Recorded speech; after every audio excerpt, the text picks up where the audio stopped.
Hello,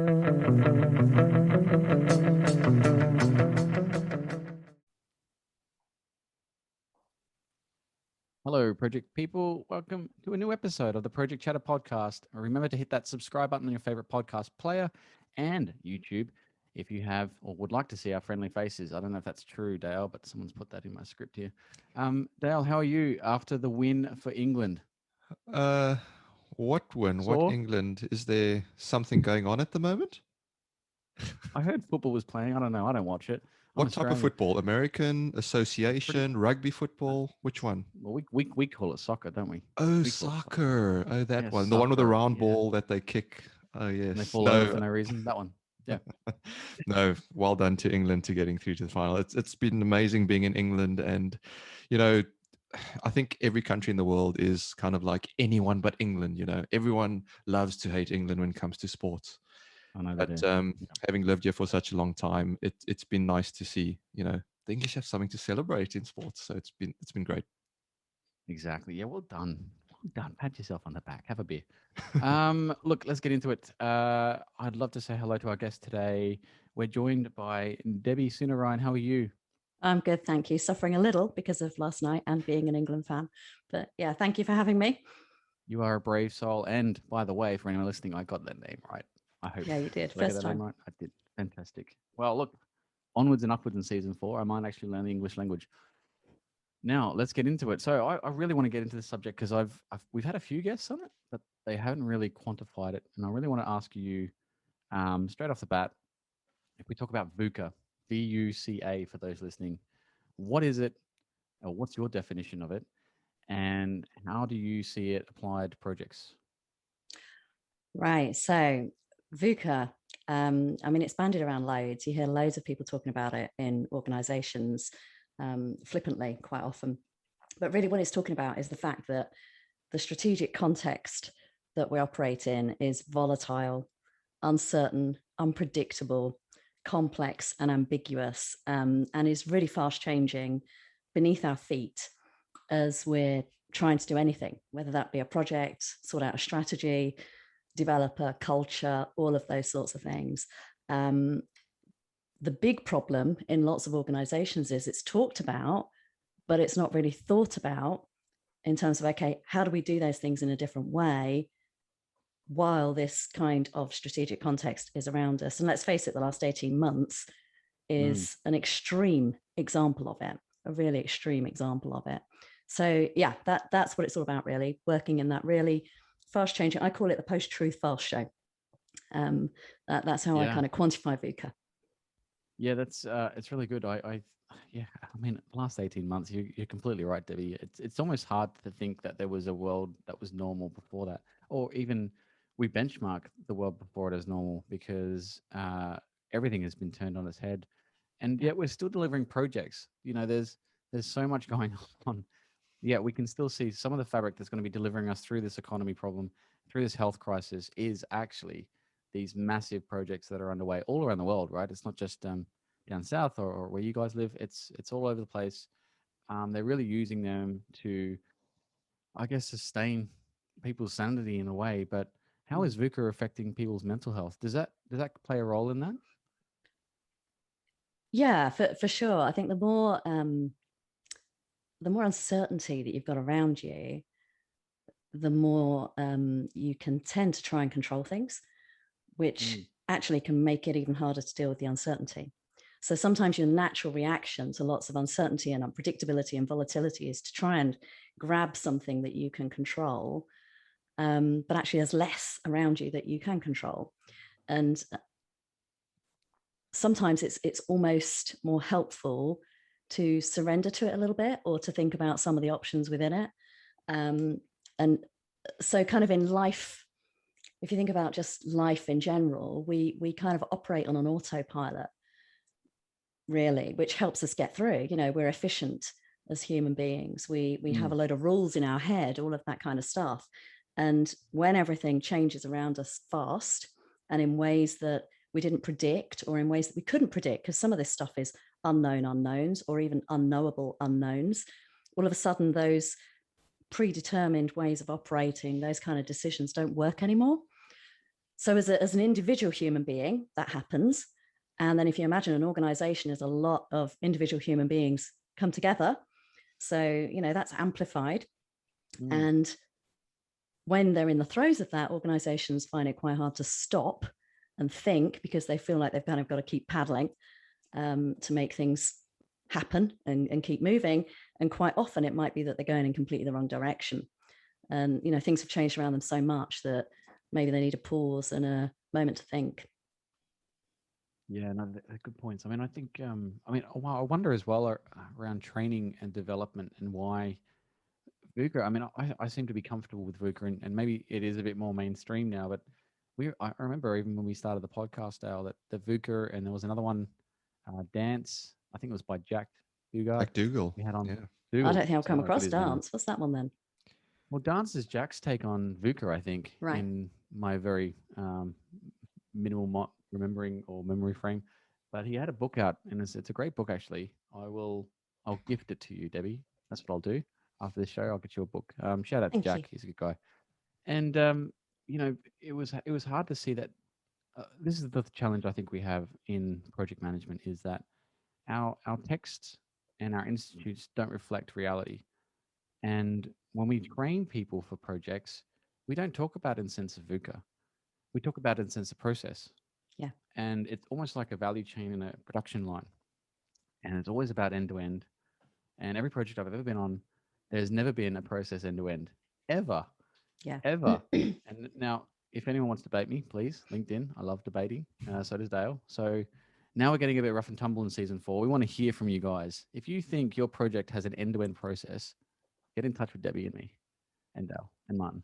Because I think we need to just uncover, lift the stones and see what does work and what doesn't work. And I would love to hear your perspective on, is VUCA something that's trained and taught, or you feel the same as me? Yeah, it is talked about, and it is included in a lot of kind of leadership training and up and coming leadership training. I don't know if it's so much in project focused learning and development. I've not seen it so much there. But I think what happens is I think it gets separated.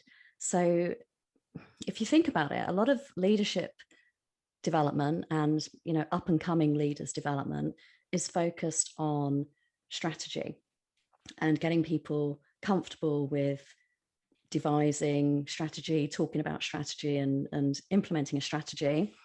And often, a whole bunch of projects roll up into a program to implement that strategy. And that kind of gets missed. So you end up with a very senior group talking about the volatility and, strategic options and so on. And even that group quite often don't come up with a range of strategic options. So a supple strategy, if you like. It's still quite a rigid strategy. We're going to get from here to here in 5 years, and here's how we're going to do it, which, similar to a big program, it's not going to happen because the world's going to change in the 5 years in which you think your strategy is going to be put into place. But then when it drops into that kind of program, program management office design and delivery and so on, that kind of gets lost, and you end up, I think Agile's improved it, but you end up with a suite of projects that form a program that's kind of over 3 years or 5 years. And there are minimal checks quite often to see if the destination that we thought was a good destination is still a good destination. And it's almost as if organizations feel very, very uncomfortable about perhaps having to change course or turn around, and do something different. Sometimes it's the right thing to do. It's different. You've got to do it in the right way, but sometimes it's the right thing to do. But, a 3-year program, a 5-year program, we are kidding ourselves. I think, again, I'd love to hear from people that listen to your podcast, but typically we are kidding ourselves if we think the world is going to be the same in 3 or 5 years. And that's in normal times, let alone what's happened over the last 18 months. So good, Debbie. I just recall a project, maybe Martin and Dale can recall as well, where there was a lot of uncertainty and ambiguity. And my take on it was, in the PMO space, was to stop. Just stop working, because there's this, especially on big projects, there's this momentum to just keep moving forward regardless, right? and they want you to continuously improve while they move forward. But we all know you can't continuously improve something that's broken, right? You can only improve something that's good, and so it doesn't work. And yet, no one's willing to be brave enough, I think, like you said, just to wait, stop, or change direction, or at least consider other options or why we're moving forward in the first place. And I think that's a really good point that you put on. Dale? Yeah, so just to clarify on your comments there, Val, so you're saying if something's broken and it's continuously being broken, you can't fix it while it's continuously being broke, right? Just to clarify. Because if you stopped and you said, right, actually, okay, it's broken now, recognize, then you can fix the broken pieces. I'm with you. I'm totally with you. Just for those listening in, it was episode 27 with Jack Dougal, and dance in his American accent was dynamic and changing for D. A is ambiguous and uncertain. N, non-linear and unpredictable. C, complex. E, emergent. So go back, folks, and have a listen to episode 27. It was amazing. And Jack's got a book out as well. But so has Debbie, called Shapeshifter, which we'll talk about a little bit, because in that book, you talk about 4 moves. And I guess that's the hook for this episode, Debbie, is everyone's listening in go, what are those 4 moves, Debbie? How can I use them? Well, I really hope I'm not going to disappoint, because you might well say, well, that's common sense. So 4 moves. The big thing, I think, in the Shapeshifter organization. So just to say, first of all, the organizations that I kind of look at and think of as shapeshifters are organizations that navigate disruption really well. Yeah. So they're facing disruption, they navigate it well, or they're very aware disruption is coming and they're thinking about how they can navigate that well, or even more so, they become the disruptors. So they become the shapeshifters. They create the new markets, create the new products, all of those sorts of things. And the 4 things that those organizations do well is that in terms of strategy, so the first one is strategy, but they do it differently, and they do it better. Instead of having a rigid strategy from here to there over a period of time, and this is our one route, and this is what we're going to do, and we're all going to get behind it, and so on, they actually use scenario planning and what if worlds. So they get very creative, look into the future, not trying to predict it, but just trying to get a sense of what could be, what's plausible, what's feasible, what might be challenging to what they think their strategy is. And then they actually create a range of possible paths. And the whole time then they're watching out with a load of indicators to try, with their horizon scanning to get a sense of what's actually happening. Now, the odds of getting that right are low. So, you're really not predicting.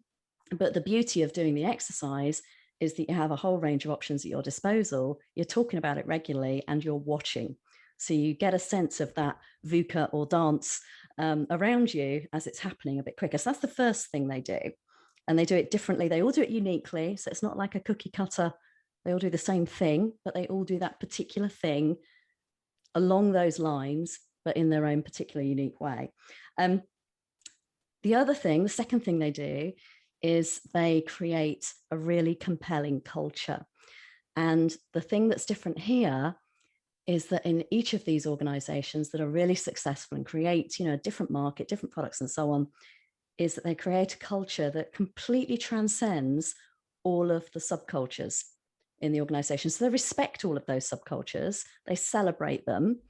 All of the subcultures are still there where they're helpful. But they create something that transcends all of that. And I call that a Metatribes. They pull a tribe together that transcends all of that. Third thing they do is innovation. And typically, again, it's done a bit differently. They find a wicked problem. So they find an issue that's really complex, far-ranging, lots of stakeholders involved, difficult, actually impossible to solve. You can just make a difference to it. And they think about it really differently. So they kind of lift up out of the current paradigm of thinking. So they kind of use the what if worlds to look at these as well and think about, okay, how do we go beyond the way that this particular problem's been thought about up until now? And as a result, they end up with a cause, a purpose that they can use that helps to power the culture, helps to drive the strategy. And final move is helps them to build a magical movement that is purpose powered, cause driven. So all the four, they kind of happen simultaneously in a strange way, but quite often in an organization, you kind of need to look and think, where are you and what do you need to do first? Yeah, because it's a bit like you were saying about the projects or a program. Something's more broken than something else. Some of these things you can do in flight. Some of these things you need to take a bit of a pause. Strategy, for example, you need to take a little bit of a pause and think about it. But those are the four things that they do slightly different, well, quite a bit differently, really well and uniquely. So they're not just copying one another. They're bold enough to be different about it. That is awesome. And that gives us a whole plethora of avenues to go down, because I was just writing down vigorously as you were talking there. So just to go back, supple strategy, Metatribes, wicked problems and wicked thinking, and creating magical movements is what I wrote down. So let's start at the top, supple strategy. And you talk about scenario planning and pausing and taking the time to actually do that. I guess what you're saying is, in your experience, not a lot of organizations actually do that. And to Val's earlier point, when projects are in flight, projects in the project environment, you find it even more difficult to stop because time is money, even more so on a project, right? And you've got, that profit margin to hit. So the earlier you can deliver, the more profit you make, depending on your contractual setup, obviously, but generally speaking, right? Yeah. So those that come from that space and go, well, Debbie, actually, that's great. It's very but nice. We don't have the time. Yeah. What do you say to that? It's tough. It is really tough, but it's a bit like you were saying earlier. How many projects do you know that have actually followed the process that you expected or delivered the outcome that you first thought you wanted? And how many walls have you run into in the process as you're going along? And that costs money, and that costs time, and it costs morale. So taking, sometimes just a day or a couple of days out to think as a team and get a sense of what's actually happening here, how might this future unfold differently, is so incredibly powerful. And you get a different level of creativity, not just around that, but around all the little issues that are going on in that program as well. No, that's interesting. And have you gone in and helped organizations and applied this in projects and it's made a difference? Do you have any examples you could share? So in organizations that I work with, it's typically the leadership team that I'm working with that are looking at, how's the organization going to fare in a particular future? But that drops down into a massive program of change. So what often happens is, an organization will bring in a big consultancy. They'll have a conversation about strategy. They'll decide we want to go in X direction, or we want to do a swerve and go in a completely different direction. And let's build a big program around that with a number of streams and more forward-thinking organizations might do some of that in quite an agile way, but many organizations are still doing proper full-on waterfall. 5 years time, we want to be here. And that drops down. And then you've got all the budget processes that sit around that you've mentioned. So even at the really strategic level, the financial process, the financial reporting process every year has an impact on that ability to think more creatively. But then what happens is reality strikes. So you're forced to slow down, or you're forced to pause. The market goes in a direction you didn't expect it to, or you can't get the resources that you said you wanted to get, or the SI or whatever that you've brought in isn't able to do what they told you they could do. And none of these things have really been thought through. It's been assumed that it will follow a process. So yeah, a lot of the organizations I work with, although it's kind of talking more at the strategic level, it has a massive direct impact on those programs because you're already looking out for some of the things that might happen. Yeah. Yeah. No, that is very, very fascinating. It's a way of thinking. Yes. Yeah. And it's how we change our thinking as well. And you mentioned, the past 18 months or so in COVID. And I think if there's one thing that organizations have learned, and I guess the buzzword pivot, is that even large organizations can pivot. Yeah. It's pirouette, really, isn't it? I mean, it's been crazy. Exactly. Yeah. You know, how to take, you know, thousands and thousands of employees from the office, work from home, and things continue. Well, there's an example. You can, you don't, you know, you can pause for a brief moment in time and change the way you do things, and things are okay. And perhaps it's a bit of fear sometimes. And we also hear of this hubris, I think that's how you pronounce it, hubris type leadership, where, you know, these leaders that have typically made the right decisions on their way to being senior leaders think that they always make the right decisions. And henceforth, they don't often listen to those around them, particularly in large organizations. And so that brings me on to your point where, you know, you kind of typically work with the senior leaders. Yeah. And Paul Googe, who's a great friend of the podcast, he mentions, well, if culture is really influenced from middle management outwards, is that where we should be focusing rather to get it right there? That's the nucleus. So I wonder, what's your take on that? If you have a challenge on that? Well, I probably violently agree in many ways. So in order to get an organization thinking differently and to get the mandate, if you like, for the organization to think differently, you've kind of got to start with senior leadership, you know, to get that credibility through the organization. Otherwise, everything you do potentially goes up and hits a ceiling. However, again, one of the big problems I see in organizations is that leadership kind of just gets confined there. Decision making gets confined there. You know, you see all the decisions going up a stovepipe. The amount of governance on, you know, some programs is just astounding. And you ask about why is this person here making that decision? Or because it's always, you know, always goes up here. Well, why? It's like it's £5 or, you know, something. Just the huge amount of governance. So it's really important, actually, particularly when you know, you're getting into that strategic conversation and also the cultural conversation and also the thinking about wicked problems, to be as inclusive as you possibly can across the organization and get everyone to be operating as a leader. So you end up with devolved leadership, you end up with principle-based decision-making that's focusing on a particular cause or a particular direction rather than a core outcome that might need to change as things change around you.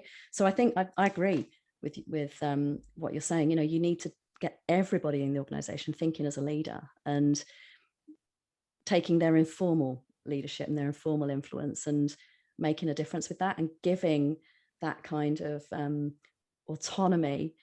Now that can be fit, that can create real fear in an organization, because obviously, you know, you've lost a bit of control. Yeah, no, but absolutely. You're much more likely to get alignment in the long run. Yeah, exactly. Yeah. And sometimes it's, you know, we talk about, you know, leaders having to or wanting to or required to be vulnerable at times. And I think a lot of leaders struggle with that because they don't know how to be vulnerable at times. And it's quite interesting because then that leads me on to culture as well, which is your next point. Let's call it move number 2. And you talk about Metatribes, which is this, you know, this overarching culture, which doesn't disclude other cultures. It embraces them. But there's one sort of overriding. If we're going to do this together, this is our overriding framework. But within that, there's the freedom to, you know, embrace whichever culture you want. And I like that idea. But then again, you know, if we're saying leaders set the tone for culture, the framework for culture, are they equipped to do that? Are they equipped to create this meta tribe? Or is there a lot of work that we still need to do? And if there is a lot of work, those leaders that might be happening to listening to this podcast, what can you share with them to say, look out for this, maybe look out for that?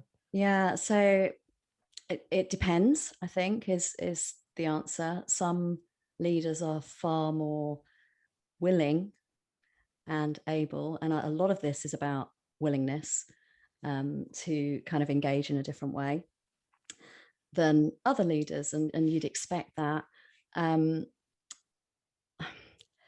It's kind of it's getting people to do exactly as you say, show a bit of vulnerability, but also test assumptions, ask the difficult questions, create an environment where people can, you know, turn around and say, do you know, this particular thing that's going on here is creating a real issue here on the ground. And for that person not to be seen as negative. I often talk about Yertle the turtle syndrome. You know, Dr. Zeus with the person at the top kind of saying, oh, the turtle at the top saying, I want to get higher and higher because I can see further and everything I can see is my kingdom.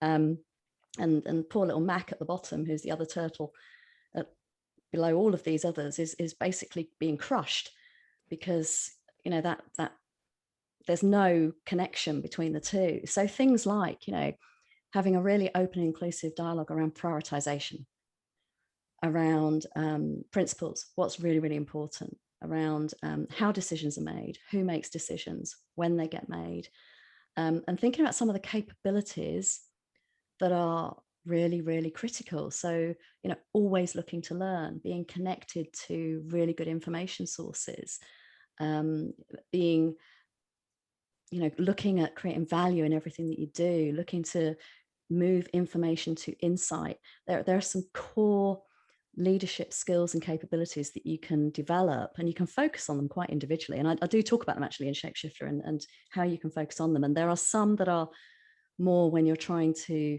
cope with disruption. There are others that are almost the cherry on the cake when you're actually trying to become a disruptor. But there are some particular behaviors that you see in leaders that are able to do that well. And again, they're not surprising. You know, you read the list and they're like, yeah, it makes sense. You know, vulnerability, you know, they're dedicated to things. They fall in love with so one of the biggest things is, rather than trying to you know, create a particular solution. So I know we're talking about culture, and this is kind of more about wicked problems, but actually culture can be a wicked problem in an organization. Rather than trying to get to a particular solution, they fall in love with the problem. And they spend their time just playing around in the problem. And therefore they make shifts in the problem rather than getting really attached to one particular solution that isn't going to happen or can't happen. So it's all of this stuff kind of fits together. All four of those moves come together and all feed each other. And that's kind of the magic of it, to be honest. But in terms of culture, it's having conversations that are uncomfortable. It's allowing people to ask really awkward questions. It's really listening to maybe what you don't want to hear. Yeah. And I mean, in projects and programs, I know I've been involved in a few where you've got a crowd of people over here screaming that there's a problem, and everyone's like, oh, I didn't hear that. You know, we're not listening to that. And you can see 3 months before it happens where something's going to go wrong. I'm sure you've all had that experience. Yeah, absolutely. Mm-hmm. I love, you said it earlier, that culture is talked about, but not thought about. And maybe that's, if there's one thing maybe around that those listening should take away, is maybe that is stop talking about it, think about it, and how you actually want to implement it. But you mentioned wicked problems and wicked thinking. You create also the last point or move number 4 is creating magical movements. But I'll hand to Val to either comment on what we've spoken about or get his take on the move number 3 and 4, Val. Yeah, no, thank you. Before we go into that, I think there's some really good, interesting pieces of value that you were talking about. I was just listening and writing notes, but I really like the idea of a meta tribe. I think a lot of the time when we try to understand, at least on projects, my experience is we try to make the problem transactional when it's got nothing to do with the work and everything to do with the people. And I think understanding that the meta tribes, or these groups of people that are trying to deliver their section of the project, actually is the key point. And I'll shout out to Colin D. Ellis as well, who also has a book, Culture Fix. We had him on the show, and I think we'll have him on again, talking about that very piece. Is that and if we are approaching the middle leadership team, I think that's a really good idea as well. We need to somehow tap into that culture, and we all know happy people are productive workers, right? That seems to be something that a lot of leadership need to go to training for. So you have these senior leaders, they'll go to training, they'll come back, you go, you know what? I've got to empower my people. That's what I've got to do. Like, you didn't know that already? Yeah. It blows my mind that's already something that you had to go and get paid training for. And now you feel like you're empowered to empower the people. And I just thought that was really interesting. But another observation about the whole COVID experiment, what do you want to call it? It's really interesting. So from a psychology perspective, it's a really interesting time to be alive. Yeah, it is. It's it's the way that it suppresses behavior and the way that it's allowing people to adapt really quickly that I find interesting. So on the one hand, you've got this massive concern about isolation, and obviously this impacts culture, right? This is perfect, Debbie, from a psychology experiment. But then on the other hand, you've got this rapid adoption, and empathy. I find that really, really interesting because you've got both ends there where people are suffering, but they're also being empowered and liberated because they can work from Yeah. home. They feel like they've got access to people when they need them. Our leaders are a lot more empathetic and patient. You know, you can have your dog Trusting. run in and you're They're more trusting. exactly right. Yeah. Exactly. So, I'd just love to get your, I mean, we are just having a conversation rather than a question. I'd just love to get your observations on that. Yeah, I think it has been a really interesting, horrific in places, but really interesting experience to live through. There's definitely a tendency, I think, or there's the potential for a tendency to all snap back to where we were, and you're already seeing that in some. UK is a perfect example. You're already seeing that in some areas, and yeah, there are some bits that maybe we should snap back to, but there's been a real shift in terms of, you hear people talk about psychological contract, and again, it's another one of those phrases that gets bandied around. There's been a massive shift in that psychological contract where people previously weren't able to prove that they could be effective remotely, that they couldn't do anything collaboratively remotely. It's been proven under the toughest of circumstances. In fact, some organizations I work with who measure their productivity have seen it go up, in a measurable way. So that genie is out of the bottle, and people will expect a different kind of relationship with the organizations and the leaders they work with. They'll expect that trust. And I think if it's not coming towards them, there's going to be some cynicism, because people will be like, well, hang on, you trusted me when the organization needed me to kind of do this. So I think there's some interesting stuff there. The other thing I think with culture, particularly like Metatribes, and as all of this starts to change again as we're going through it, there's, we're storytellers. Human beings are storytellers. It's how we make sense of the world. We create a narrative. We hear narratives. Where there isn't a narrative, we fill a vacuum with a narrative. And a lot of culture, if we really think about it, is the stories that we tell ourselves, the stories that we hear, the heroes that we look up to, the legends that are repeated, all of that kind of stuff that is not beanbags, free breakfast, posters on walls. Now, don't get me wrong, all of that stuff's great, but culture is actually about that. And if the culture that you're asking people to engage with and really get involved with is different to what they're seeing, so they're kind of looking up, particularly in the organization, they're seeing a different set of behaviors or values as they're looking up, words and figures differ, and the cynicism starts to creep in, and that's where you see it all fracturing. So there again, it's really important everyone's involved, but there is this piece around, as a senior leadership team, it kind of starts and stops there. If that senior leadership team is not demonstrating the elements of culture that they feel is important, it's not going to continue. It's not going to become aligned. It's not going to. You're not going to get that magical movement. You're not going to get that kind of progression and that speed. And again, if you look around you in the pandemic situation, there's so many examples of that, just in terms of how governments have acted and how certain bodies have acted and so on. You can see how, some things happened and people are like, well, hang on a minute, I've been asked to do this and you're doing that. It creates dissonance, and not necessarily healthy dissonance. However, disagreement is good. So dissonance that's cognitive dissonance, that is because there's a mismatch in behavior, isn't necessarily good. But disagreement where someone turns around and says, I struggle with that, can we talk about it? That's good, because that's where you get to a new shared understanding of the culture that you're trying to create. So there's lots to it. A lot of it is conversation, stories, legends, heroes, that kind of stuff, where you can get really excited about what's going on around you. Yeah, we need some fables, don't we? And Yeah. some new heroes for the 21st century. And I think you're right. There's I think there still needs to be more emphasis on that culture piece. I still find that's probably the root cause of a lot of problematic issues that are systemic across projects. It's got nothing to do with identity, which I find interesting, right? When you look at some of the misinformation that's spread out across the internet, uh, and the lack of facts, and then you realize that you can actually have a multicultural society. We do this in projects. These are mini metatribes, yeah, and we have diversity of thought, we have inclusivity, and we have equality.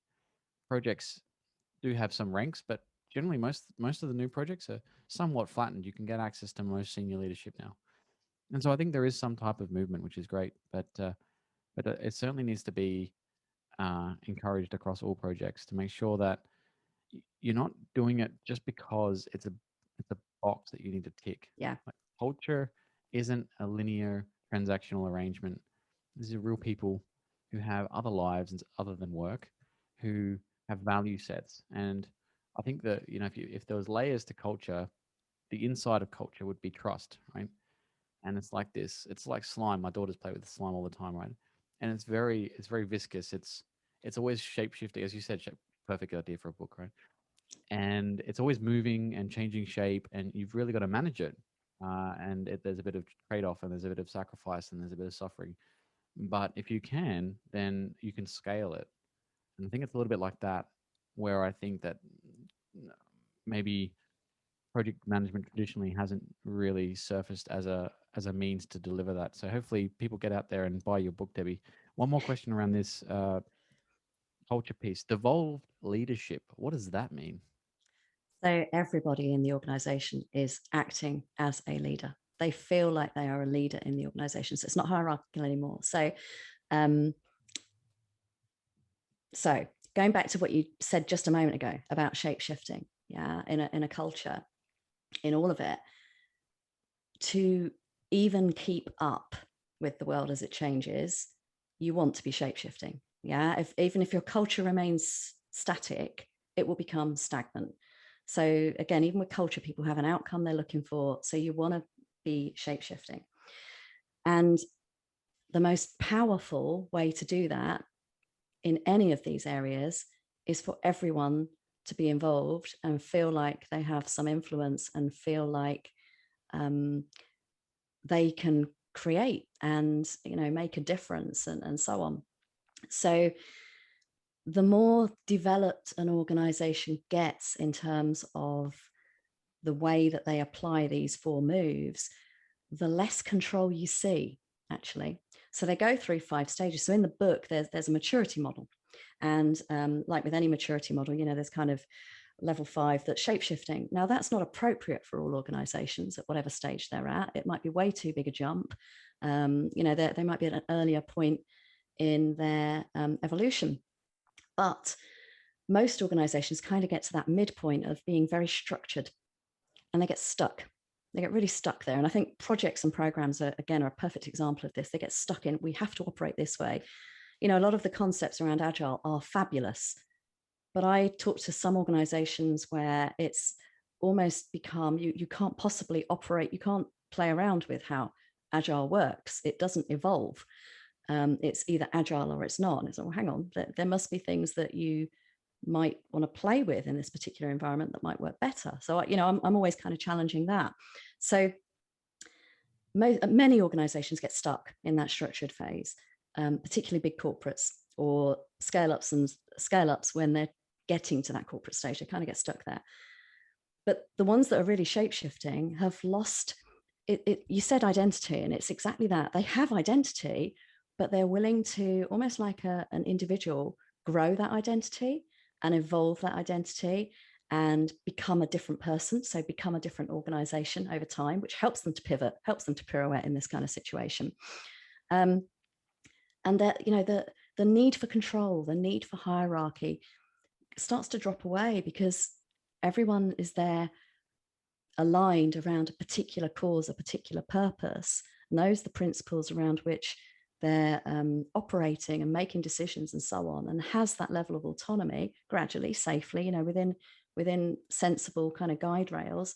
And you end up with, almost like quantum physics, you end up with spooky action at a distance, you know, where you get kind of two people at very different points in an organization that normally would be perhaps quite siloed if it was a structured, you know, very, very structured way of operating, that just do what needs to be done. Just connect and do what needs to be done without needing to be told, without needing to check 50 times. And so there's risk in that. There is risk in that. There is danger in that. But to be honest, from my experience, there's more risk in not doing it. Yeah, yeah, that's exactly right. I think we're on the same page there. The other thing is, I think personality has something to do with that devolve leadership. So we talk about inclusivity and diversity of thought, and getting those people that are, you know, self-initiating, like you said. You just, I kind of say set and forget. You know, Dale is probably the best example of that, where he knows what he has to do. Last thing he needs is his leader or his manager telling him to do it, do this A, B, and C, or even do it a different way. Because leaders, I think, should be outcome focused, and they should let whoever works for them figure that out for themselves, hopefully. But I just wanted to, you know, and I want to shout out to anyone with ADHD, because I think this is your time, this is your prime and limelight to be a shapeshifter, because I think they really get it. They're always on the lookout for something new and shiny, and I think I certainly identify with being a disruptor, Debbie. And I wonder, is too much disruption a good thing for projects, or can it be detrimental to the culture, the flow, the performance? Yeah, so again, it kind of depends where you're at as an organization and where you're at in terms of programs and projects that are running. But you know, it's important to have those guide rails, so the principles around which you're operating. So if in a major transformation program, you've got a sense of the disruption the transformation is trying to navigate, or the disruption it's trying to create in the market, because some programs are about, okay, we're going to change the way this organization goes to market, or whatever. You've got that, you've got a sense of, okay, how do we want to do that in terms of values and approaches and so on, and this is the problem that we're grappling with to make that happen. Then you've got some guide rails around that, and it's actually more challenging to get people to be very creative and be very disruptive than it is to reel them back. So because of the way that we've, you know, been conditioned in corporate life, we kind of, most people go in and kind of look for the rules. And actually quite often the ones that do very, very well are the ones that don't. Sometimes look for the rules and stumble across something and become positive deviants, really, and you know, find something spectacular. Sometimes that can be a problem, but most people tend to follow the rules. So when you're trying to think really, you know, you're trying to think quite expansively and you're trying to be quite creative, often that's more of a challenge for people than the opposite. So it often snaps back almost too quickly, and you need to try and push it out again. And it's important to kind of set the context as well. You know, at this moment, we're wanting to be very expansive. At this moment, we kind of just need to get on with it. And that's okay. But most or many organizations, programs, and so on at the moment probably don't spend quite enough time in the expansive bit, if they go there. Yeah, so you can switch it on, switch it off a little bit, but it just doesn't get switched on quite often. No, and you are correct. I think as well, there's this kind of quantum entanglement when you do have those productive vibes that people do just kind of crack on with it, even if the rules don't fit the narrative, you know, or even if they don't fit the requirements. You know, if the pace is set at 5 on the scale and the process gets you to a 2, what do you do to scale up? You can't use the same process to run at the speed that the business or the client's asking you to. And so then you have to break the rules in order to meet the objectives, and you need rule breakers. Good stuff. We're on a good start here. This is great. And there's something you were saying earlier about breaking. Yeah. So, you know, if a program or a project's broken and stopping to fix it, and that actually you carry on, it kind of gets more and more broken. Sometimes the more worrying thing happens. it kind of gets fixed in transit, because people are really good at that. People are really good at turnaround. They're good at, kind of patching something up and getting it to work, but you're still heading in absolutely the wrong direction because everything's changed. So, I often say to people, there's 2 reasons why you should absolutely stop and have a really good look at what's going on. One is if your results, if you've got that outcomes focused and the results from your feedback loops are telling you that something different is going on than what you expected. And the other one is if your strategic context in which you're operating as an organization, program, whatever, fundamentally changes.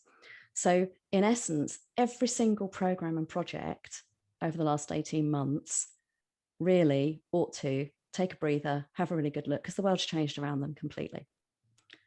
If that would be a big piece of advice I say to all your listeners, if you haven't done that, it's really important that you do, because the world's changed massively. It's still changing. The sand's shifting underneath our feet as we're talking. And that 3-year program might be headed in absolutely the wrong direction for that changed world. Very, very, very wise words. I was thinking while you're talking there, Debbie, of this hugely complex maze. And if you put your pen down, not a pencil that you can rub out, and you're going as fast as you can through the maze, but you don't know where you're heading and you're not stopping, why not just stop at a point and go, am I headed in the right direction? Yeah. And that's kind of I do well with visualization. So that's what I was thinking of. But you mentioned, I love the fact that you've got a book, and, Jack Dougal's got one as well. Colin D. Ellis as well around this, because Val and I have spoken before that, the likes of the PMBOK, etc., they don't talk about this stuff. They talk about the theory of how to deliver projects, but not actually, all the other stuff that actually makes that theory work. And this is what we're talking about today. It's a hugely, hugely important aspect. And I think it's actually a very untapped resource in projects, a powerful resource that's really, really untapped. So thanks for sharing that. And we've often spoken about, having healthy debate or constructive tension rather than destructive tension on projects. It's required.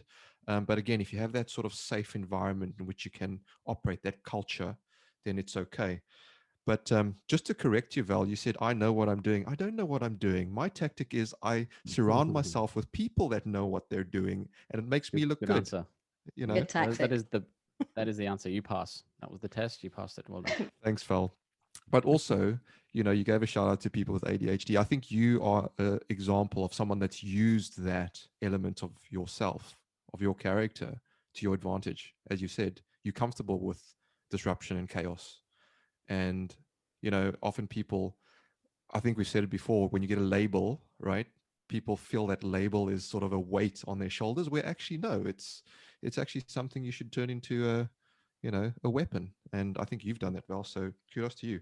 But I just wanted to get on to move number 3, Debbie, and try and peel back the layers. We like onion analogies on this podcast, or rabbit holes, or nuggets, whichever one, or triangles. We love all of them. We can't do a triangle with yours because it's 4. It's 4 sides. It's 4 moves. But anyway, do a 4-box model and really upset everybody. Yeah. But wicked problems and wicked thinking. So you explained it briefly, and I think everyone gets the concept.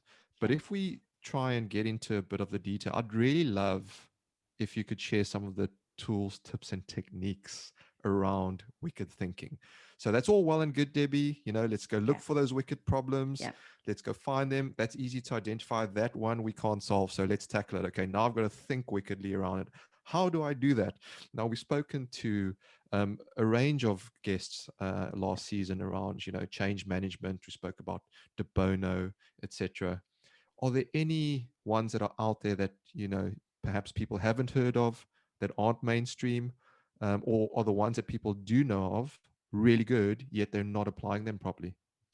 I think anything that gets you to think about an issue in a way that you wouldn't have thought about it is helpful, right? So Bono, Disney model, all of those sorts of things are really, really helpful, because they shift you out of the mode that you would normally take in terms of thinking. Before you even start, one of the biggest things is inclusivity.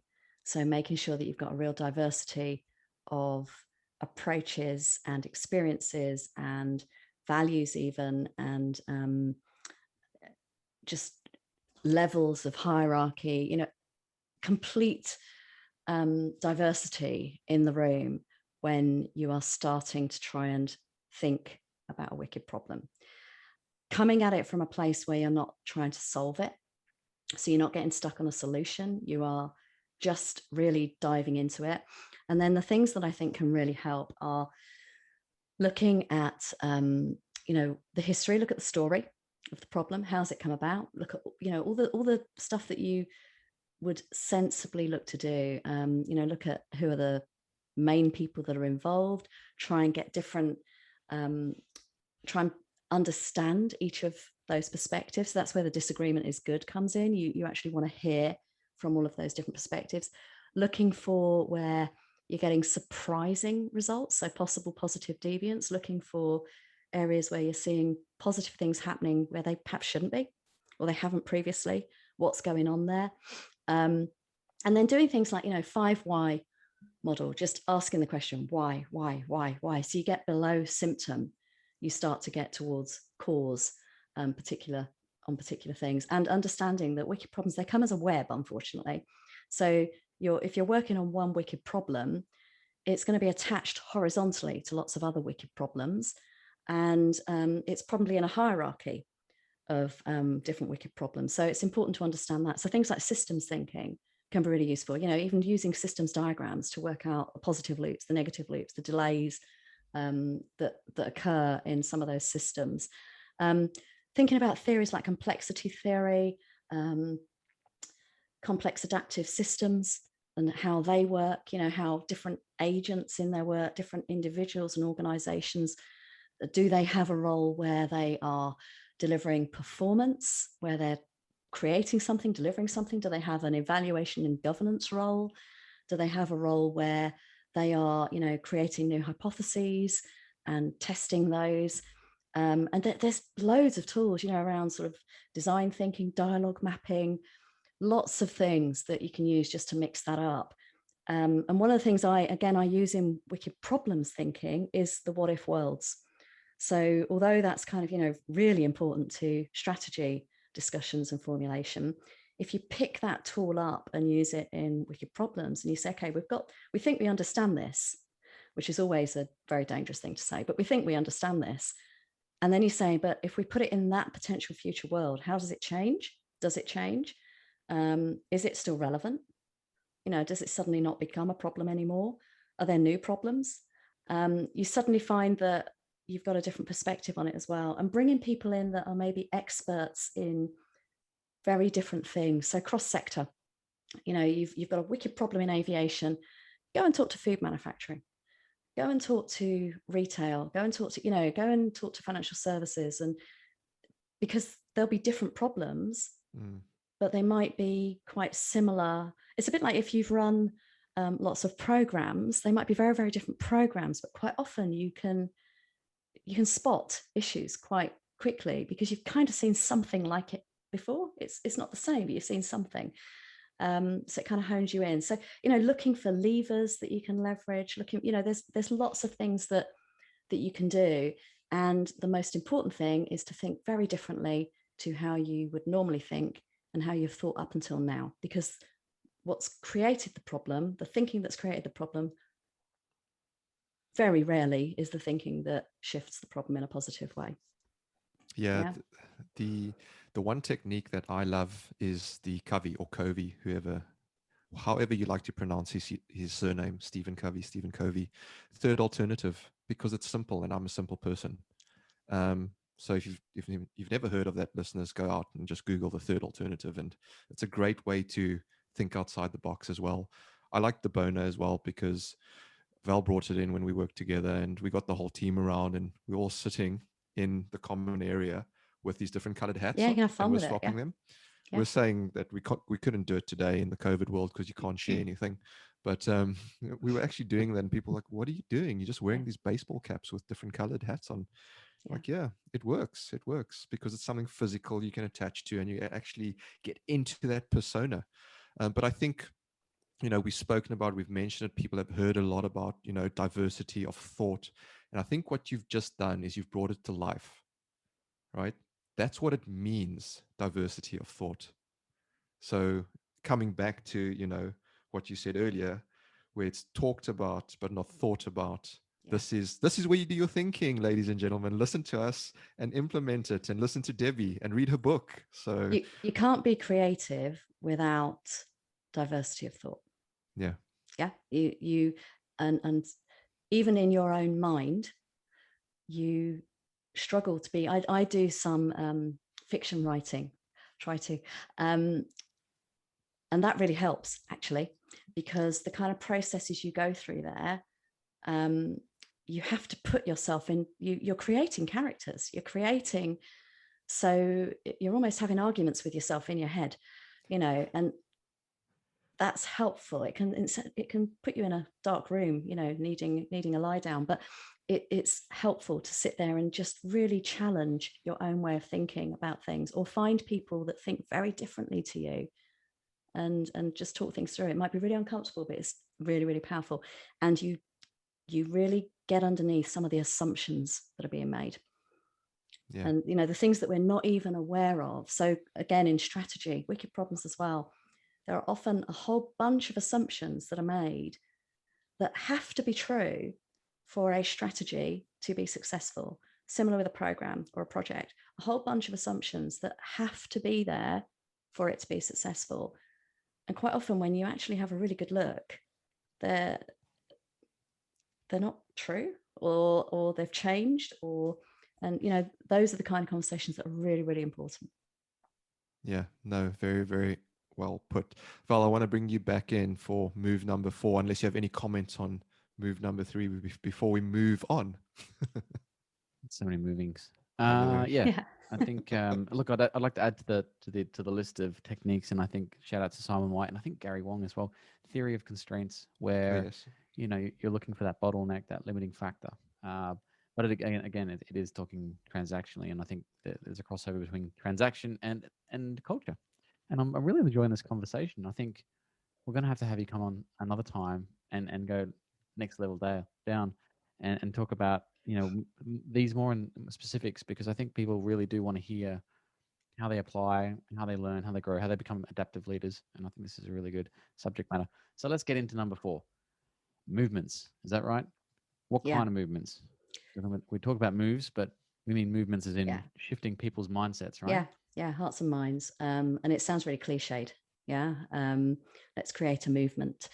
But actually, if you're wanting to achieve a strategy, or you're wanting a program or a project to deliver the outcomes that it's there to deliver, you've got to create some kind of movement, some kind of shift, and get people behind that, and get people believing in it, and so on.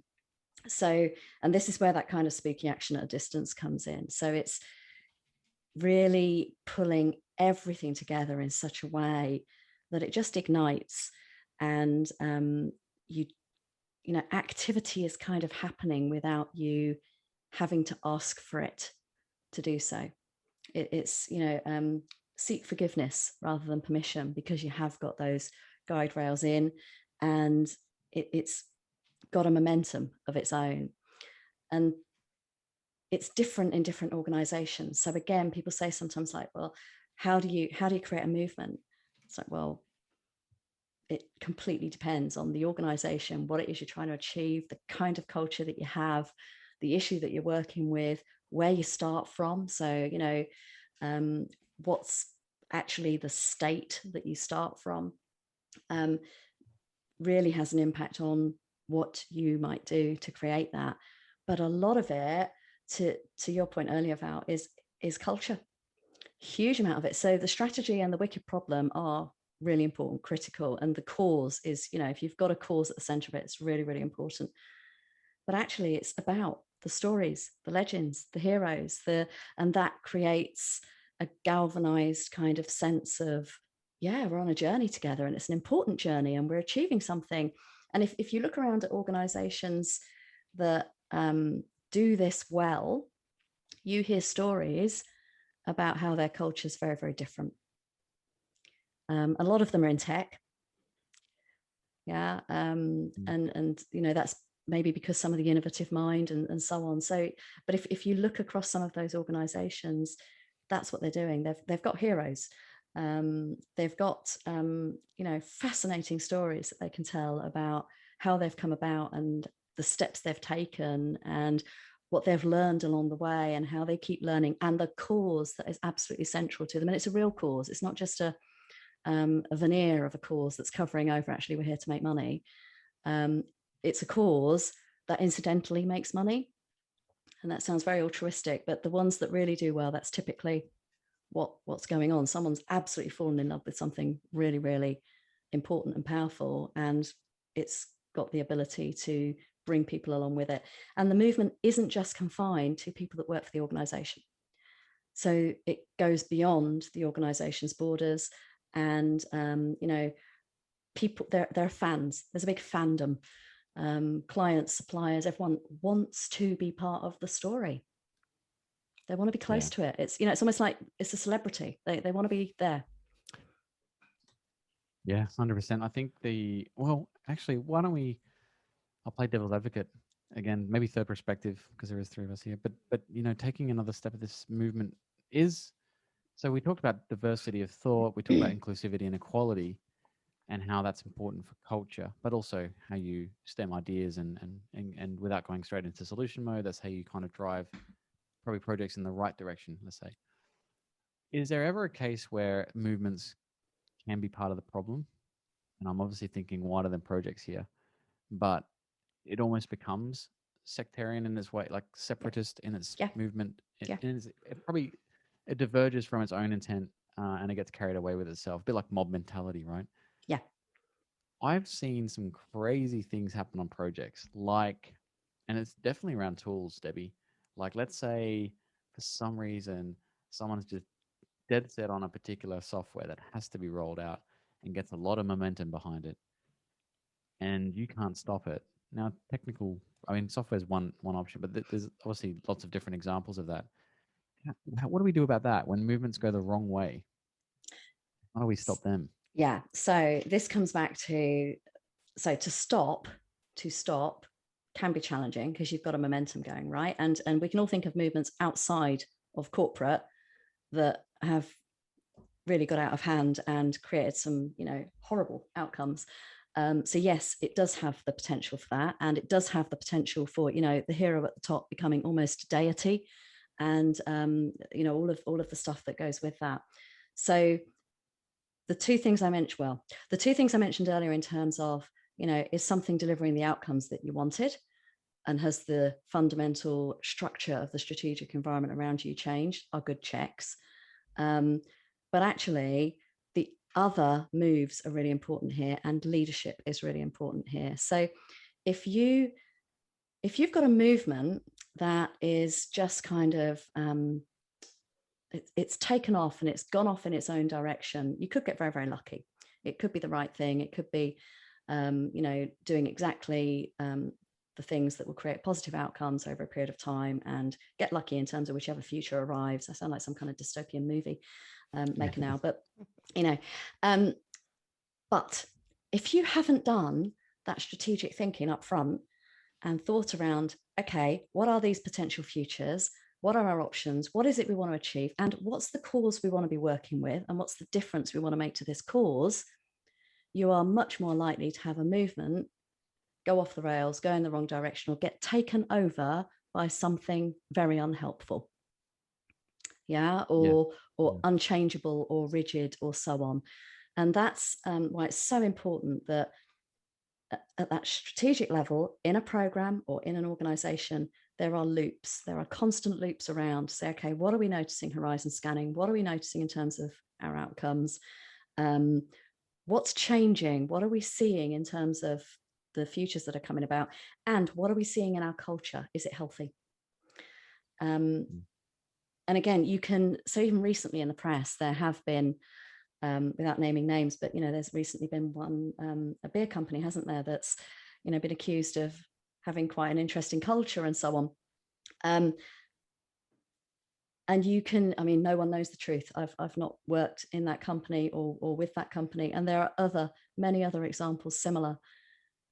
But you can kind of see how that can happen in a founder started organization that probably, you know, it maybe hasn't got so many checks around it. And maybe, you know, you can see how in an organization, a founder ceases to be challenged by people around them. Yeah, it's almost, they've said that we will do it, rather than, hang on a minute, shall we ask the question? So that's where that devolved leadership comes in, really, really importantly. If people feel able to challenge, ask a difficult question, be awkward in a positive way, they're all checks and balances to it. But that's in quite a sophisticated organization. You know, to begin with, you have to structure it. Yeah, and I actually think now you mentioned devolved leadership again. I think from my interpretation, it's being a democratic leader. I think I used to call it, where, you know, everyone gets a voice, everyone's at the table, everyone has an opinion, and they're all heard to some degree. Yeah, you're still willing to take a decision. You're still willing to say, I've heard you, but we're doing this and here's why. But you listen in attentively and you take it all on board, and, you know, where you can, you broaden out that decision as well. Well, here's where the movement makes sense, right? If there's a common why, and that might lead back to the strategy piece. I'm starting to put your book together now, Debbie. This is all fitting together really well. So, like, you can have a movement that can go either way, right? That can become wicked, or if you've got the right strategy, can in fact be a positive shift for the business. And so those elements are really nicely fit together. You've obviously thought about this, so I appreciate that, and thank you for explaining that too. Because I think, movements need purpose, they need direction, just like anyone else. And I think it's very easy these days to make a movement too. By the way, I think that's one of the other scary facts about just getting people on board, is that we're all very well connected now with the internet, and that anyone with an idea, even if it's not a good one, can get support and momentum, and before you know it, it's snowballing down a road that you do not want to go down. And sometimes you don't see the horizon. Sometimes you're just part of a movement because it sounds or feels good. And this is this Metatribe thing around culture. And it can be really, really damaging. I mean, we're bringing up kids in this world, and some of the conversations I have, even if my kids are quite small, they're really difficult because I don't know the answers yet myself. I don't know. We're living in this history right now, if that makes sense to you. Totally. And particularly in projects, I think, you know, we look at the success rate of projects at the moment. Nothing's really moved the needle significantly. And you have to ask yourself, okay, well, project management methodologies and all these other types of methods have been around for a long time, and they must have worked at some point. But at some point in the past, there was an inflection point in which the way we manage projects changed and the methodologies didn't catch up. Not sure when that is, but someone could do the homework for me. That'd be great. And I think then what happened was we started to kind of piece it together, but it is still piecemeals, right? We've got books like yours, Debbie. We've got a few other kind of champions down there advocating culture and momentum and, you know, thinking about the people and diversity of thought. But I still don't feel like it's mainstream yet. I still feel like if a company can get away with running a project, multi-billion-dollar project on spreadsheets and treat people like numbers, they will. And so I guess the last question I have before I hand off to Dale is, how do we incentivize the right behaviors? Is it the way we structure contracts? Is it the client's fault? Or are they partly to blame? The way they demand from their contractors and so on? Is it a completely new methodology? You know, we just need to subscribe to Debbie and Co, the 4 moves, and that would help.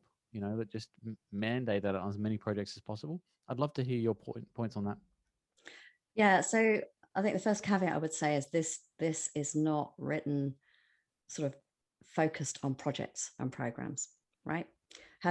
Having been close to a lot of projects and programs and led quite a number, it's not written from that perspective. It's written much more from an organizational perspective. But having been close to a lot of programs and projects, there's no getting away from the fact that all 4 of these moves would be very helpful and very, very powerful within them. the same issues prevent these things happening in programs and projects as prevent them happening in strategic discussions around, what direction do you want the organization to go in, and how do we want to get there? And they're completely locked together, actually, because that's exactly what programs do most of the time, particularly the really big ones. They're about change, they're about strategy achievement. So it is about helping people to see the potential risks, the potential downsides. So, in a program, you'll do a risk register, won't you? And you'll keep a real good eye on that, and you'll be highlighting them. And, you have your RAG status in terms of what's being achieved, and so on and so forth. I think we kind of need to up the ante there and talk about the really big risks of going in absolutely the wrong direction, or not spotting the potential, the opportunity, the risk, the disruptor that's in a completely different sector to us that's walking in. So a few examples there. And these are examples kind of from history. So if you think, Kodak, for example, I'm sure you've heard of the Kodak story, where one of their guys actually invented digital photography, went and told his boss, and his boss turned around and said, keep that quiet. We don't know anyone else to know about it, because we want to operate in film, right? Thinking that no one else would ever invent it. That was an interesting lesson. And if you look at the history of Kodak after that, an interesting case study. Blockbusters and Netflix. So Netflix started sending out DVDs by post, and then started streaming. Now, the very first indications of that, I'm going to show my age now. I can remember coming home midweek one evening, and I used to watch Dynasty years ago. I'm giving way too much away here. And I remember getting home and Dynasty was on. I was, what? Hang on, it's not on a Wednesday night, and it's not on at this time. And then getting really excited because my dad had bought a video recorder. Okay. And I was about 12, 13 at the time. And that was a big deal. You didn't have to watch the telly at the time. The TV Times told you had to watch the telly, and you didn't have to miss your program. That was the point at which streaming, as we now know it, was born. In hindsight, the minute that we were able to see that we didn't have to watch it when someone told us to watch it, how many people watch scheduled TV now? Very, very few. So, spotting these things and showing some of the big misses that organizations have made, or change programs have made. And you look at what's going on around you at the moment, John Lewis, they are moving into property. Interesting. Yeah. So, if you're in retail, your kind of head goes up and thinks, that's interesting. Electric vehicles coming along. What's going to happen to vehicle manufacturing, car leasing, vehicle insurance? So if you start talking at that kind of level, the risk register that sometimes can be quite dry, can't it? I've kind of sat through a number of risk meetings in my time, and you're struggling at times to keep going with it, because it can be pages and lots of people kind of explaining why it's not a risk, or why they've downgraded it, or whatever. If you lift that right up into actually, here are the really big ones. We might not be here anymore. Or the market we operate in might not be here anymore. Sometimes people start listening, not all the time, some people aren't ready for that conversation, but sometimes people start listening. And that's where I think you can start having the conversation as a project or a program manager to say, I think we need some options here. This might be the right way, but I think we need to think about, what are some of the other directions, and how we would keep an eye out to see if we need to switch or we need to flip. Yeah. Yeah, no, that's perfectly well placed, and much better said than I would ever try, Debbie. But I think these it's just a really interesting conversation around all these pieces coming together as well. I think after the last hour, you probably have to go back and listen to it again and really break it apart. But the strategy piece is great, and I wanted to leave you before I go to Dale. Someone who, shout out to Alfredo, who spoke to me about strategy in general, and he had this view of the picture, and it was a big dance floor, the end of the old dance floors with the fancy dresses and the big chandeliers, a big hall, big dance hall. And there was two positions. There was, you're either the dancer or you're on the balcony looking down at the dancers. And he said you need to change between the two. And I think this is the great dance around VUCA, I guess we could call it, in projects where sometimes you're on the floor, you're dancing along, but you can't see the dance floor. You can't see the people. You're literally just looking at your partner and maybe a few people around you. You've got a very small peripheral. But then when you shift to strategy, and this is where I think this is a really good analogy because I know Dale likes these too. You go back onto the balcony, you can see the entire dance floor and where everyone's moving, like you said, the Netflixes and even Nokia was a great case study that I did once for my MBA. So these companies that just didn't move fast enough too, I think they kind of knew it was coming and they resisted the urge to change direction and be what if, what if this did become a thing? What if we do need to change directions?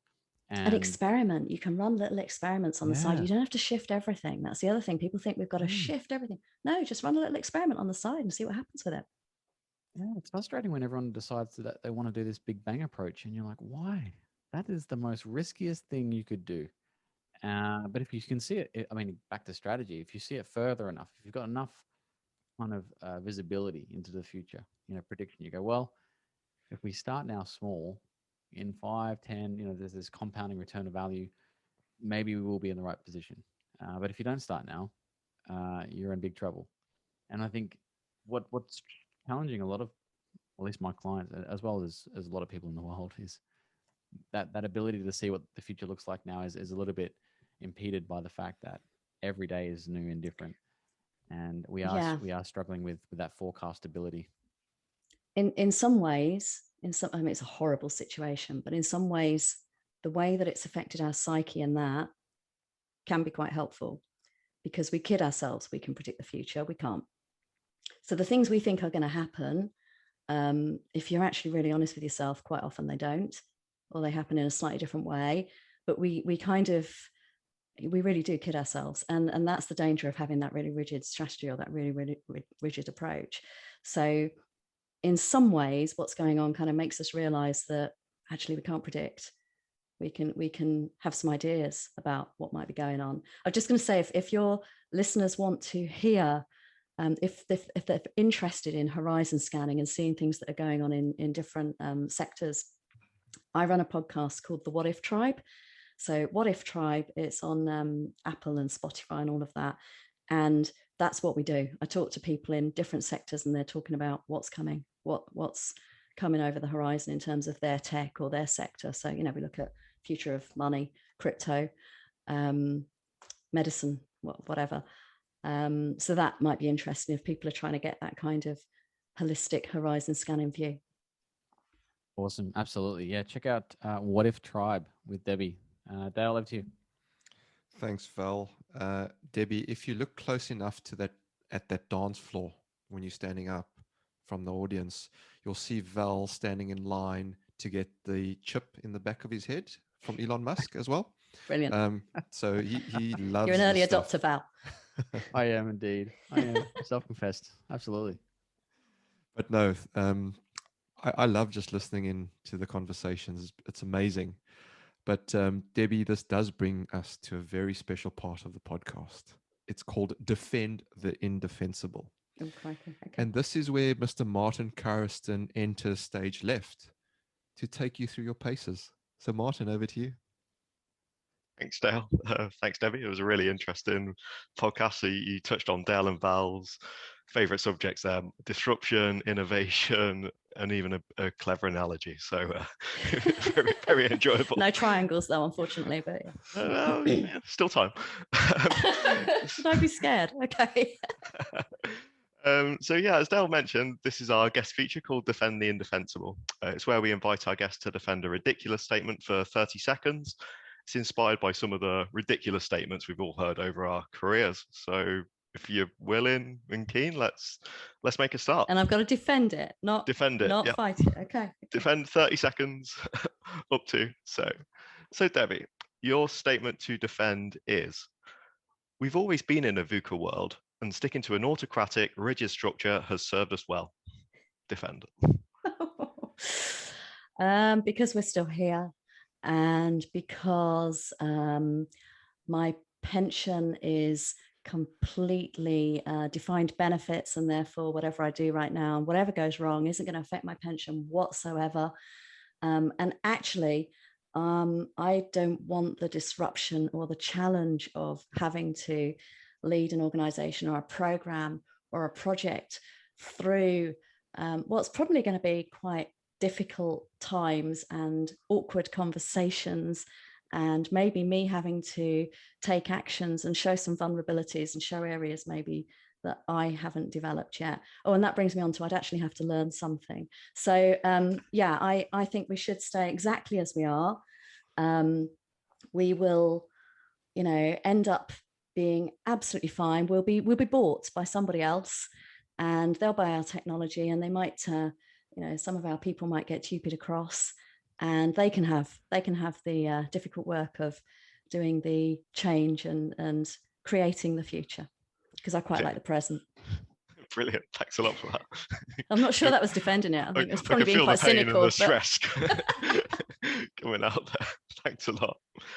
Before we go, got time for one more feature called Fiverr. 5 quick fire questions all about yourself. So again, if you're willing and keen, let's make a start. Question 1. Would you rather spend your day with people or technology? Oh, that's tough. I'm quite an introvert. So depends on the people, and it depends if the technology is behaving. That's important. And it depends on what type of technology. So if it was Scrivener and I'm writing fiction, technology. Okay. If it's not that, people. Thanks. Question 2. What's more important, time, cost, or quality? Time. Interesting. Because it gives you the opportunity to deal with the other two. What's the best book you've been gifted? Oh, yeah, someone sent me a book called Surrender. Oh, I can't remember the name of the guy that wrote it. I'll have to tell you afterwards. But it was kind of about somebody that had basically surrendered and allowed, just kind of gone with the flow of what was going on around them, and ended up with a massive cause that they were driving, and a big movement, and a massive organization they actually sold and did very well out of finally. But I can't remember the guy's name, so I'll have to look it up for you. Was that really the good book, Surrender Experiment? Surrender Experiment, was it the one? Might be. What's the name of the author? Michael Singer. That's the one. Michael A. Singer. There you go. I think it is. Yeah. The Surrender Experiment. Yeah, I think it is. I will double check. Thanks. Yeah, I'll be sure to look that one up. Next question. What's the biggest mistake you made on a project? Believing someone's project plan in MS Project for too long, and then ultimately saying to them, no, can you print it out and plot, please, and put it up on the wall, and realizing that everything had been pushed back by about 3 months, and we had this absolute wall of stuff that was all codependent that hadn't been done. Well, visual project management in action there. Yeah. Long while ago, as you can imagine, with a plot on the wall. But yeah, I can imagine. Last question. What profession other than your own would you like to have attempted?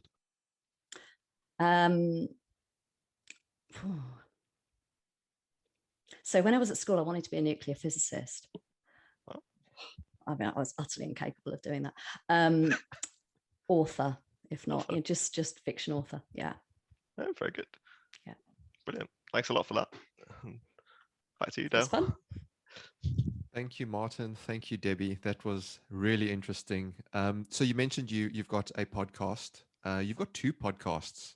So what's the other one called, and what can listeners expect from that? Yeah. So What If Tribe I mentioned, which kind of looks at the future and what's coming. The other one is Shapeshifter Tribe, that goes alongside the book. And there I talk to people that work for organizations that are doing these things, or leaders that are showing game changer and game maker behaviors. So either navigating disruption or creating disruption. That's a more embryonic podcast, I think. But yeah, there's some interesting people on there for sure. I think that's our next podcast with Debbie Vel. How we Definitely. gamify projects. Anyway, do it. a huge shout out to Tim Rudman as well for putting you in touch with us, Debbie. I've thoroughly enjoyed this. It's been Yeah, amazing. likewise. We definitely love to have you back on any topic, really. And it's amazing that you've got your own podcast, so you've got all the sound equipment. You sound amazing as well, so thanks for that. But before we head off, any final thoughts that you want to leave our listeners with? Just be open to the future. Open minds, enjoy it. I know it's not particularly enjoyable right now when you're kind of looking at the future, but in every situation, there's risk and there's opportunity. And sometimes we look at situations and think it's all bad or it's all good. And most of the time there's a bit of good, even if there's a lot of bad. So yeah, find that, look for it. Awesome, inspirational words. Val, final thoughts? I think for the listeners and Debbie, I think the idea here is to become a self-initiator and self-educated. So get out there. A lot of the stuff and the problems we have in all these projects can be solved. But I think, see if you can find a reason to start a movement, or maybe find that culture and get a Metatribe going on. And if you don't know how, obviously Debbie will guide you. But it's been great to have you on the show, Debbie. Really, really insightful. Thank you so much for your time. Yeah, thanks for having me. It's been great. And if people do want to, get in touch on LinkedIn or whatever and have a chat, that's fine. Awesome. Folks, get in touch with Debbie on LinkedIn. Check out both of her podcasts. Check out a book. It's on Amazon. You can go and get it. I've got it here. There you go. There it is. Oh, there it nice. is. Shapeshifters. But we'll post all the links in the show notes as well, listeners. So go and have a look at those. That is all the time we have, folks. Remember to hit subscribe before you go. A massive thank you to Debbie Seunarayan. Yeah, I got it right as well, Val. Good work. And thank you all for listening. Till next time, we say stay safe, be disruptive, and have fun doing it. From me, Val, and Martin, it's bye for now.